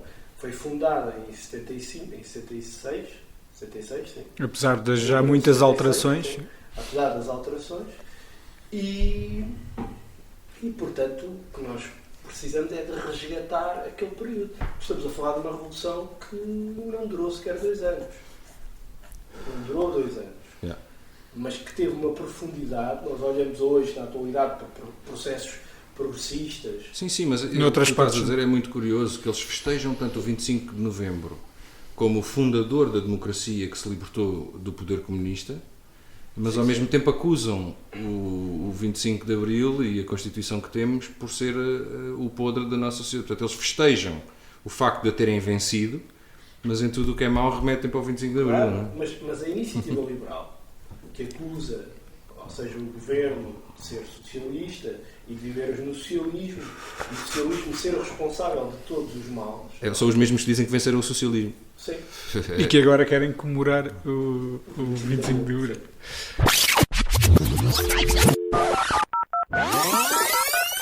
Passamos agora ao espaço Rewind para comentar factos que aconteceram nestes dias. O António trazia-nos aqui um caso badalado nestes últimos tempos. Sócrates. António. Bem, isto já foi tão comentado que é difícil acrescentar alguma coisa nova. Eu acho que aquilo que é importante neste momento vincar, que não tem sido tão discutido nos espaços de comentário político que temos na nossa comunicação social, é a forma como o caso Sócrates demonstra de uma forma tão clara a natureza de classe do nosso sistema de justiça. Porque se nós olhar, ou seja, se esta história do Sócrates nos revolta, e é natural e é justo que nos revolte, porque há aqui detalhes sórdidos que são muito difíceis de compreender, isto diz muito sobre o sistema em que vivemos e que não tem nada de novo. Não é agora com Sócrates que ricos e pobres passaram a ser julgados de formas muito diferentes. No entanto, há aqui alguns exercícios que seriam interessantes nós transpormos para outra realidade. Olhando, por exemplo, para as famosas prescrições do Sócrates, não é? O juiz Ivo Rosa acusa o Sócrates de ser criminoso, mas constata já prescreveu. Que já prescreveu, não há nada a fazer. E o critério para a prescrição destes crimes é muito curioso. Qual é que é o critério que o juiz aplica? É o critério do primeiro ato ilícito.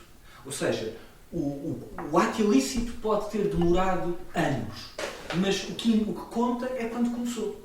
Ou seja, se nós aplicássemos isto, por exemplo, a um ladrão de automóveis, que começa a roubar automóveis aos 17 anos, em 1985, e para de roubar automóveis quando é apanhado em 2021.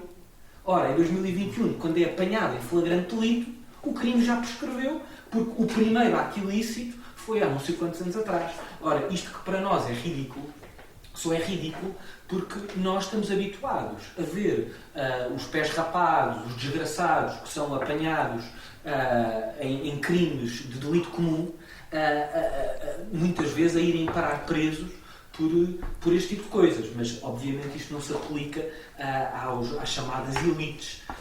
Em quem tem amigos, sim. Mais ou menos bem pensantes do nosso país. Por outro lado, eu acho que é muito importante nós pensarmos, independentemente dos erros que o Ministério Público possa ter cometido nesta tentativa de agregar no único caso tantos crimes, era mais de uma centena de crimes, independentemente desta tentativa de atirar para a comunicação social detalhes de um caso que devia estar necessariamente em segredo de justiça, ou da justeza de manter preso preventivamente a uma pessoa durante tanto tempo sem acusação, não querendo entrar nesses detalhes, devemos pensar com que legislação é que o Sócrates agora se escapa de tantos crimes. E durante os últimos 15 anos, não quero falhar aqui no número, mas durante os últimos anos, o Partido Comunista Português apresentou... São 14, acho eu. Muitas vezes, mais de 14 de enriquecimento ilícito. Sim. E todas essas vezes as propostas do Partido Comunista Português para criminalizar o enriquecimento ilícito foram chumbadas. É caso agora para as virgens ofendidas que não toleram aquilo que está a acontecer com Sócrates se questionarem onde é que estavam quando votaram essas propostas. Leis estavam a ser votadas. E votaram sempre contra. E votaram sempre contra essa proposta do PCP. Portanto, a proposta de criminalização do enriquecimento injustificado do PCP nunca passou na Assembleia da República, foram sempre levantados inúmeros problemas e PS, PSD e CDS votaram sempre contra essa proposta. É curioso que utilizaram um ardil constitucional de suposta defesa do arguido e, portanto, ou seja, a pessoa é inocente até que se prove o contrário, quando o PCP inclusivamente resolveu isso na sua proposta, portanto, ou seja, a pessoa se oferir acima de um determinado rendimento e se for perguntada de onde veio aquele rendimento, ela apenas tem que dizer de onde veio, e se o rendimento for lícito não há problema, e se não conseguir justificar, à partida despleta-se uma investigação, o que me parece absolutamente razoável. Ou seja, ela não é culpada só por não conseguir justificar, mas o não justificar faz com que seja disputado um processo de investigação sobre uma fortuna que não se consegue explicar de onde vem. Enfim, pronto, o PSD e o CDS agora estão escandalizados com o caso Sócrates, mas foram eles próprios que inviabilizaram sempre com a sua posição, porque provavelmente também Sócrates há muitos, não é? Pois é. Em vários desses partidos. Em todos esses partidos. Sim, eu acho que o sistema legal que nós temos, e que é um sistema legal apresentado e aprovado pelos partidos que representam os grandes grupos económicos e financeiros, é o sistema legal que, de certa forma, legaliza determinado tipo de corrupção. Porque uma das discussões mais interessantes é o que é corrupção. E se, para muita gente, a corrupção é algo que deve ser eliminado do sistema e purificar naturalmente o sistema em que vivemos, a verdade é que nós entendemos que a corrupção não é um defeito do sistema. A corrupção faz parte é uma do base sistema. do sistema. Ou seja, há determinados atos que são legais ou não. Mas são corruptos na mesma. Mas são de corruptos. No caso dos Estados Unidos, o lobby é legal. E, portanto, não é corrupção no sentido em que ele, na legislação, não é legal. E acho que na União Europeia está em caminho. Em Portugal, o lobby é corrupção. Isto para desmistificar... Mas acho que aquele partido lá do Ventura quer legalizar o lobby. É possível, mas isto para dizer isto, não é? Que, de facto, a corrupção faz parte do sistema, ela existe, ela tem sido amparada pelos partidos que têm estado no governo, PSD, PS e CDS. E de facto, por exemplo, agora quando vimos o André Ventura, a extrema-direita, tentar cavalgar nesta onda do julgamento de Sócrates, ou inclusivamente numa manifestação, nós temos que recordar também quem é André Ventura. Em primeiro lugar, que é uma pessoa que vem da área do PSD, e em segundo lugar, que é um Era o seu trabalho. O advogado que esteve ao serviço da FinPartner para tentar limpar empresas a escapar ao fisco, não é? E, portanto, isto também é uma forma de corrupção. E eu acho que isto que o António diz é muito importante, que é isto parte de uma alteração legal. Porque é a legislação que permite que estas coisas aconteçam. E é a legislação também que permite que a classe trabalhadora seja sempre penalizada, como não é penalizado grandes grupos económicos, políticos que se tornam empresários que se tornam políticos. Yeah. Nós tivemos vários casos, não é? Tivemos, por exemplo, o caso do Jorge Coelho, que é ministro da... E sai para empresas ligadas... Foi das obras públicas, se não estou em erro. E sai para empresas ligadas à construção civil e a grandes obras. Tivemos o caso de empresários que passaram a ministro. E depois tiveste o caso do tipo que era secretário de Estado e foi privatizar o novo banco. Por exemplo, não é? E no fundo, nestes corredores, entre a política e a economia, é onde a corrupção acontece. E aliás, tudo isso só é possível num quadro de privatizações que foram estes partidos a criar. Sim. Esta corrupção só é possível porque setores importantíssimos do Estado português foram entregues de mão beijada a privados que agora fazem com eles o que lhes bem apetecer com esta impunidade que agora nos escandaliza tarde demais. Corrupção, no seu étimo, se não estou em erro, significa podridão, podre, está podre. O capitalismo é corrupto por natureza, porque a partir do momento em que tu vais a eleições com um determinado programa, por exemplo, sei lá, fortalecer o Estado Social, defender as pessoas, representar o teu povo, e entras lá e vais ser apenas um comissário de negócios do grande capital, tu és um corrupto. Eu não sei se tu estás a receber dinheiro ou não, é? Dizem que o Salazar morreu pobre, mas o Salazar era o pior sabujo, que é aquele que nem recebeu nada, ou supostamente não recebeu nada para ser sabujo, não é? Portanto, é aquele gajo que se satisfaz só por responder às solicitações do poder. E, portanto, a corrupção, independentemente de haver uma troca pecuniária, uma troca direta, de dinheiros, ela vai muito além disso. O sistema capitalista é corrupto por natureza porque ele está intimamente ligado ao poder e porque eles, para disputarem o poder, ninguém, até hoje, que eu conheça, que eu me lembro na minha vida, não me lembro de um partido que tenha disputado as eleições a dizer assim: eu vou para lá defender a SONAI, defender os grupos económicos, defender os grupos financeiros, o BES. Privatizar isto tudo. Ninguém diz isso. Portanto, é sempre com a conversa contrária. E depois chegam lá e depois, de facto, fazem isso tudo. Era interessante. E, portanto, isso é corrupção. Era interessante que esses políticos dos partidos da burguesia, por uma questão de honestidade e de combate à corrupção, se candidatassem com camisolas como aquela dos ciclistas, com os patrocínios. Porque assim, efetivamente, não eram corruptos e as pessoas votavam na SONAI ou votavam na Mota. E qualquer dia privatiza-se a puta que pariu, não é? Como dizia o Saramago, não é? Porque qualquer dia, em vez de votares em partidos, isto vai para o caminho em que votas na McDonald's ou votas na Galp para gerir o Estado. Não é? Eu sei que não era isso que tu querias dizer, mas só um pequeno apontamento. É que hoje em dia há muita gente que acredita que o Salazar morreu pobre, que isto da corrupção é uma coisa que apareceu com o 25 de Abril. A corrupção antes do 25 de Abril era endémica. Sim. Aliás, a esmagadora maioria dos ministros, do Conselho de Ministros, era acionista das grandes empresas que eram os monopólios. E, portanto, eu não sei se o Salazar recebeu dinheiro ou não, essa nem é a questão. É que, de facto, aquele governo era um governo integralmente ligado aos grandes grupos económicos. Eles eram escolhidos porque representavam um determinado grupo económico. Aliás, corporativismo é isso mesmo. Se calhar não se falava tanto disso e o escândalo não era tão grande, porque não havia liberdade de imprensa, mas... No segundo tema, o Bruno trazia aqui a questão da notícia vinda a público da Superliga e juntando a isto também a questão do futebol negócio. O que é que tens a dizer sobre isto?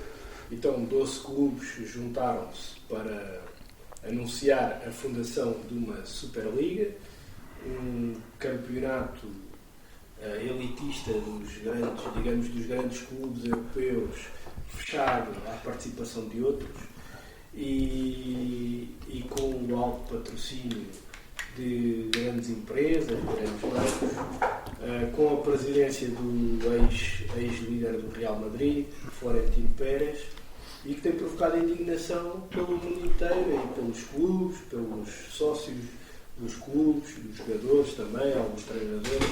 Aliás, suspeita-se que o despedimento do Mourinho tem também a ver com isso, com o facto de ter rejeitado esta Superliga, e a própria FIFA, a UEFA, etc., outros organismos do futebol já anunciaram que estão contra esta competição. Eu acho que o mais interessante é olhar para trás. Onde é que tudo começou, não é? Como tudo começou, porque isto não é, lá está, como falávamos da corrupção, que não é um defeito do sistema, faz parte do sistema.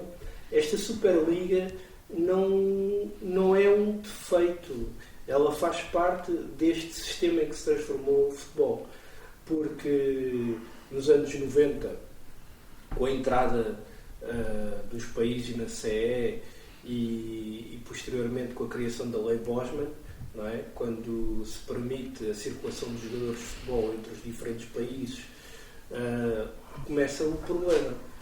Entretanto, aprofunda-se a financiarização dos clubes de futebol, com a criação também depois das SADs, as transformações em SADs, que servem para a obrigatoriedade em transformação em SAD para participar em campeonatos profissionais. Aliás, o António Costa veio hoje no Twitter dizer que estava contra a Superliga, mas não está contra essa obrigatoriedade da criação de SADs para que clubes estejam nos campeonatos profissionais. Não, foi aliás um governo PS que aprovou essa lei em Portugal. Pronto.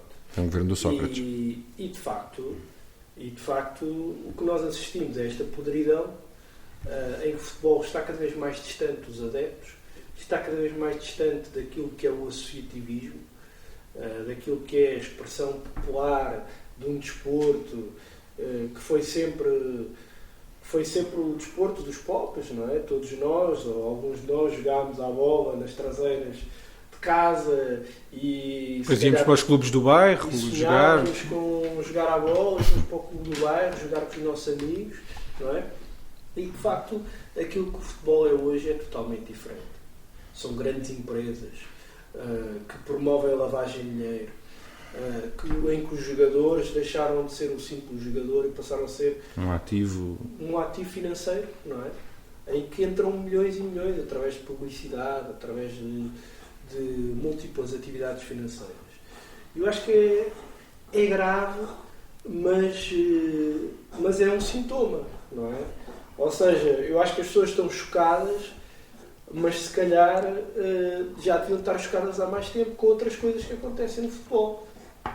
Quando nós olhamos para os grandes do nosso país, para as SADs do nosso país, nós olhamos, são grandes negócios, são grandes empresas. Movem milhões, sim. Movem milhões, Benfica, Porto, Sporting, movem milhões.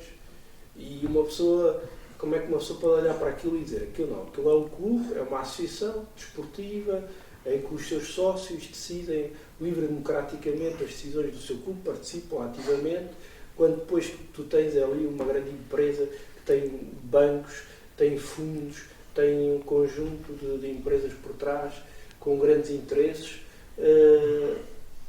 Nosso país, por exemplo, é um intermediário de jogadores que vêm de outros países, sobretudo da América do Sul, por exemplo.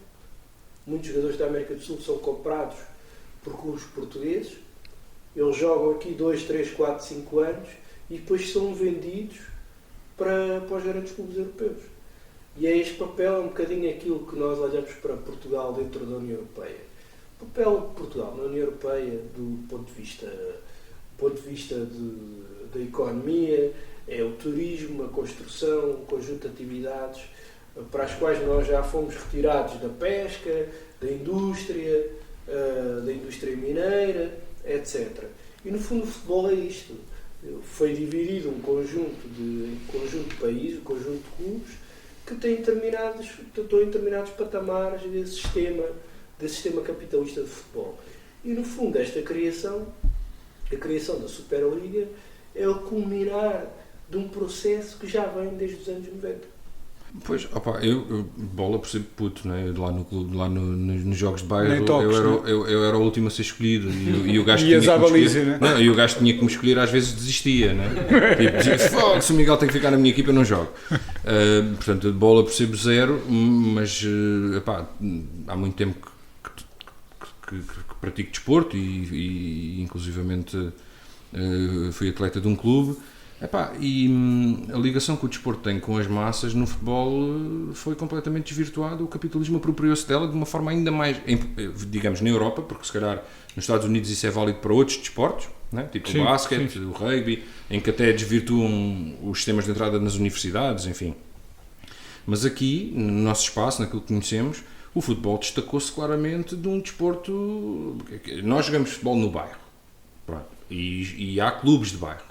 Mas e depois há essa indústria, há esse mercado do futebol, que é inclusivamente um mercado muito pouco escrutinado, em que os jogadores servem como transação de grandes verbas entre clubes, e quem diz entre clubes diz entre os acionistas das SADs dos clubes. Muito pouco declaradas.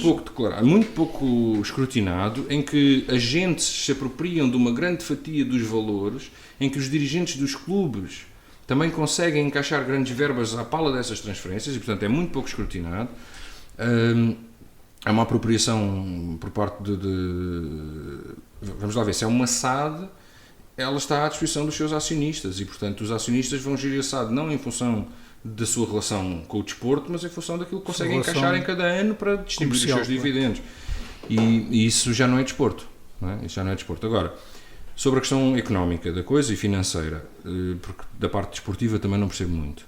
É verdade, quer dizer, isto é um culminar absolutamente natural. Não é? Porque se os clubes são SADs, são obrigados a ser SADs para poder competir numa competição profissional. É evidente que, quer dizer, é o mesmo que eu estar a dizer que uma outra SAD não pode combinar com outra SAD, enfim, desde não uma relação comercial qualquer. Lá as regras da concorrência, não podem combinar lançar um produto, ou, enfim, que é o que eles estão a fazer. Não é? Portanto, o problema não está em 12 grandes SADs que são clubes lançarem uma competição paralela. Enfim, o problema está em que, de facto, todo este negócio encaminhou os clubes quer dizer, vendeu os clubes a SADs e as SADs agora gerem em função do seu interesse, querem criar uma grande competição. Portanto, o problema não está que estas são as SADs más. Estas são as SADs com maior poder. O facto dos clubes terem sido obrigados a ser SADs para poderem disputar competições profissionais é que é um problema.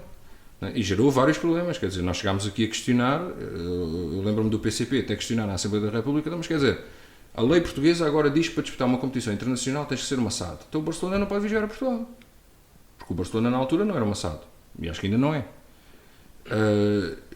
E havia um clube de Madrid, lá está, eu não sei nada de bola, que também não era uma SAD. Portanto, havia grandes clubes na Europa que não eram SADs. Decidiram manter-se clubes, enfim, com os seus sócios, não sei o quê. E portanto, a partir do momento em que, a pretexto do escrutínio, porque essa questão foi a pretexto do escrutínio, porque uma SAD supostamente é mais escrutinada, mas na verdade foi mercantilizar um desporto, mercantilizar um direito, porque o desporto é um direito. E a partir desse momento, é claro, independentemente do que é que a UEFA e a FIFA agora acham, que também terão os seus interesses e que também serão comerciais, porque a UEFA e a FIFA também não são propriamente as confederações dos clubes de bairro, não é? E terão aqui os seus interesses. Portanto, há Estão responsáveis por este processo. Exato, eles estimularam este processo. Há este conflito agora, porque estão a sair da esfera deles, mas na verdade a UEFA e a FIFA não têm aqui, não são a Confederação Nacional do Desporto, que de repente está a haver um grupo de clubes a sair. Não é isso, não é? Eles fazem parte deste sistema e agora estão-se a ver traídos por esse sistema. Sim, se estivesse cá o Maradona, se estivesse vivo, eu diria que são todos uma cambada de filhos da puta. Sim. Mas isto para dizer também que eu acho muito interessante, tem havido um movimento cada vez maior de adeptos de futebol popular, de clubes que estão a lutar contra as SADs e pela revitalização dos clubes do bairro, da terra. Eu acho que isso é fundamental, a ligação ao sítio onde nós vivemos. Porque é um fenómeno absolutamente estranho, esta coisa de nós sermos do clube de uma cidade onde nós não vivemos, não é? Nós podemos até ter simpatia por clubes estrangeiros, eu tenho simpatia por clubes estrangeiros, não é? Mas não deixa de ser um fenómeno estranho tu seres adepto de um clube que está a 1000 km da tua terra e que tu não torças pelo clube da tua terra, não é? Não é só isso, Bruno. E para mim é tão ridículo como a partir do momento em que os clubes são empresas, é como eu estar a torcer pela McDonald's e tu estás a torcer para Burger King. Quer dizer, o que é que me liga à merda da McDonald's? O que é que liga... Exato, é essa luta. Vamos trazer isto de volta ao nosso bairro. É fundamental. Eu acho que um dos grandes exemplos será naturalmente o Belenenses, não é? Sim, tem que do Rui Vasco, o Rui Vasco do Manifesto 74 está muito ligado. O nosso camarada. E muitos outros estão envolvidos nesta luta, a própria Claque, a Fúria Azul, e têm dado um exemplo brutal. Romperam com a SAD, foram para a última divisão, nos escalões amadores, vão subindo de época em época. Uma luta para manter ali o estádio, que também era um interesse financeiro, aqui toda aquela zona. O estádio e o seu próprio nome, não é? Sim. A luta judicial para, isso é mais para usar. Sim. Eu acho que isso tem mais desporto do que apoiar uma empresa. Claro que sim. E eu acho que é isso. Eu acho que a forma de lutar contra o futebol de negócio é também nós lutarmos pelos clubes das nossas terras. É nós participarmos nas associações das nossas terras. É nós fazermos desporto, seja que desporto for. Ou apoiar o desporto. Apoiar o desporto nos clubes. Naquilo, no nosso local, né, de residência, claro. António, tu trazias aqui um tema ligado à tecnologia, também nos Estados Unidos. Mas... Voltando à Amazon, já é a terceira vez que falamos da Amazon hoje, mas o Jeff Bezos é uma figura tão mefistólica, não é? Mefistofélica, assim é que se diz, não é? É uma espécie de Mr. Burns feito humano. Ontem chegava uma notícia interessantíssima de como a tecnologia pode ser usada para tanto e ao mesmo tempo para tão pouco. Da Amazon, que é a mesma empresa que aqui há umas semanas nos chegavam notícias de que os seus trabalhadores são forçados a urinar em garrafinhas porque não têm tempo para ir à casa de banho. Agora chega-nos esta notícia como uma grande conquista da tecnologia, e veio da boca do próprio Jeff Bezos, em que ele anuncia a criação de um algoritmo que permite monitorizar em tempo real o esforço que cada trabalhador faz com cada tendão e cada músculo, em função das suas tarefas. Ou seja, um trabalhador que está permanentemente a baixar-se, o algoritmo monitoriza a quantidade de trabalho que faz e a quantidade de vezes que baixa as pernas ou os músculos que usar. E quando esse trabalhador estiver quase ao ponto de ter um acidente de trabalho, o algoritmo dá-lhe um sinal e o trabalhador não para. Não. O algoritmo imediatamente põe o trabalhador a desempenhar uma tarefa em que esse músculo que estava quase a romper é aliviado e vai sobrecarregar outro músculo. Ou seja, uma espécie de rotatividade de músculos com um único objetivo, que é aumentar ao máximo a exploração de cada trabalhador e a quantidade de tempo que cada trabalhador pode trabalhar. E o Jeff Bezos apresenta isto como uma grande conquista. Porquê? Porque a Amazon é, nos Estados Unidos, a empresa que tem a maior taxa de acidentes de trabalho a nível nacional. Tem o dobro da média a nível nacional. Então o Jeff Bezos explica que com isto é possível matar 2 coelhos de uma cajadada, que é menos acidentes de trabalho e ainda mais maximização ou seja, do recurso. O capitalismo não resolve o problema humano que aqui está, que é as pessoas trabalharem demais, apesar de, como o Miguel dizia há bocado, se for preciso serem cada vez mais produtivos, no sentido em que produzem cada vez mais. Não, o capitalismo limita-se a aumentar permanentemente isso, procurando resolver o único problema que tem, que é, neste caso, se o trabalhador tem uma lesão, vai parar. E isso é a única preocupação do Jeff Bezos e do capitalismo em geral. Não sei se algum de vocês quer comentar sobre isto. É uma nota que não é sobre este caso específico. É esta questão fundamental. É que a tecnologia oferece-nos hoje tantas possibilidades. Tipo, de melhorar a vida das pessoas. Mas nós estamos num patamar de evolução tecnológica e, segundo os especialistas, a tecnologia hoje está num patamar em que se desenvolve exponencialmente, portanto a perspectiva é que ela se continue a desenvolver num ritmo cada vez mais acelerado, e que ela podia resolver problemas fundamentais da humanidade, quer na distribuição de recursos, quer na distribuição de trabalho, quer na enfim, na melhoria das condições de vida, na diminuição do horário de trabalho, e é usada precisamente no sentido oposto, ou seja, enquanto a gestão da tecnologia, do instrumento de trabalho, da ferramenta estiver nas mãos do seu proprietário e enquanto o seu proprietário for a classe dominante, ela vai sempre ser utilizada para nos prejudicar. Isto é válido até para um telemóvel. Quando apareceu o telemóvel, estes telemóveis que nós conhecemos hoje, enfim, dão para fazer muitas coisas, mas mesmo quando apareceu aquele básico que dava para telefonar, o que seria expectável? O que era um telemóvel aqueles tijolinhos que dava para telefonar. Dava para telefonar, não é? Dava para telefonar, mandava umas mensagens e tal. O que seria expectável, num mundo normal, seria, ok, se nós agora conseguimos realizar mais tarefas em menos tempo, então o meu horário de trabalho é mais bem aproveitado e o meu tempo livre também é maior e mais bem aproveitado, ou pelo menos mais bem aproveitado. Mas o capitalismo encontrou a solução para fazer exatamente o contrário. E a verdade é que desde que apareceram os telemóveis, os computadores portáteis e um conjunto de outros instrumentos, a carga sobre os trabalhadores é ainda maior. Nós vamos para casa e levamos o trabalho para casa. Levamos o telefonema do Voltamos patrão, à discussão os e-mails para responder, um conjunto de outras coisas, e estou a falar daqueles que não são operários. Mas aqueles que não são operários também foram explorados de outra maneira. Isso leva-nos à discussão do teletrabalho que estávamos a ter há bocadinho. Pronto, o teletrabalho é o expoente disto, não é? Porque vais para casa e nunca sais do trabalho. A tua casa é o teu trabalho e nunca sais de casa, nunca sais do trabalho.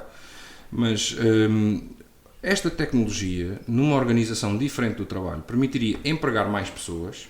Se o único objetivo não fosse obter lucro, empregar mais pessoas, reduzir o horário de trabalho das pessoas. Reduzir para 4 horas o horário de trabalho. Mais tempo para a família, mais tempo para conviver. Um cenário traçado aqui, régua e esquadro. Metade das pessoas trabalham, metade não trabalham. Metade está no desemprego e a outra metade trabalha. Então, se aparece um instrumento que permite eu realizar o mesmo número de tarefas em metade do tempo, o que é que seria razoável? Empregar a outra metade de pessoas. Eu só trabalhava 4 horas, aquelas outras pessoas entravam no mercado de trabalho, só trabalhavam 4 horas e o mesmo trabalho era realizado. Mas a lógica do capitalismo nunca é essa. É como é que eu, de cada trabalhador, não é recrutando o outro. É como é que eu, de cada um dos que eu tenho, retiro o máximo e lhe pago menos. Esta é a lógica, porque o capitalismo é baseado no roubo da hora, no roubo do tempo. E, portanto, eu preciso ter um trabalhador que esteja disponível, ou que esteja forçado a estar disponível, para eu lhe roubar 1 hora, 2 horas, 3 horas por dia. Ele vai nos roubar necessariamente, além das 8 horas que estão consagradas na lei, que já são um roubo, mas além dessas, quantas horas é que ele nos consegue roubar mais e pagando-nos o mínimo possível? Sim. E, portanto, esse roubo foi potenciado com estas tecnologias, não pela tecnologia em si, não é a tecnologia que é má. Por exemplo, esta tecnologia que o António descreve, num contexto socialista, poderia permitir coisas completamente diferentes, diametralmente opostas àquelas que está a permitir agora o Jeff Bezos. Sim. Não é? Portanto, evitar o desgaste, permitiria nós percebermos, esta pessoa não pode realizar esta tarefa estas horas todas e portanto realiza 4 horas e a seguir vem Exatamente. outro. Sim. Aliás, só para tornar isto que o Miguel diz ainda mais visível, nós estamos em 2021, com esta tecnologia toda, não é? Conseguimos pôr helicópteros a voar em Marte em 2021. Em 1956, a União Soviética tinha na sua Constituição que ninguém pode trabalhar mais do que 7 horas por dia. E atenção, as mulheres trabalhavam ainda menos. Mas nenhum trabalhador na União Soviética, o maior país do mundo... E os mineiros menos também. Exatamente. Algumas profissões de maior desgaste trabalhavam ainda menos. Isto em 1956. Agora, com esta evolução da tecnologia, da ciência, nós não conseguimos mais do que isto. Quase que há uma apologia do teres de trabalhar mais. Quase que nos inculcam que tu tens é que trabalhar mais. Quanto mais tu conseguis trabalhar, mais autónomo és, mais... Sim. O que nos... Vou dizer aqui uma coisa um bocadinho controversa, mas... É só da tua responsabilidade. Fica nas tuas palavras, sim. Não responsabiliza ninguém, mas esta contradição de que o Miguel fala obriga-nos a pensar sobre a possibilidade de diálogo com pessoas que atingem um ponto de insanidade e de pouco senso comum, ao ponto serem capazes de acumular fortunas que não seriam capazes de gastar individualmente, mesmo que vivessem 300 anos. Como já há muitos. Como já há muitos. Ou seja, estamos a falar de 8 pessoas que têm a mesma riqueza que metade da humanidade. E estas pessoas continuam a aumentar a exploração, continuam a obrigar-nos a trabalhar cada vez mais para aumentar os seus lucros ainda mais. Ora bem, estas pessoas que o fazem de uma forma tão consciente, tão organizada, com tanto investimento de inteligência e de ciência, é possível algum debate com este tipo de pessoas? É possível convencê-los a serem um bocadinho mais justos? Acho que é impossível sermos assim tão ingênuos. E desta forma chegamos ao fim do nosso podcast, desta 4ª emissão do Cassete Pirata.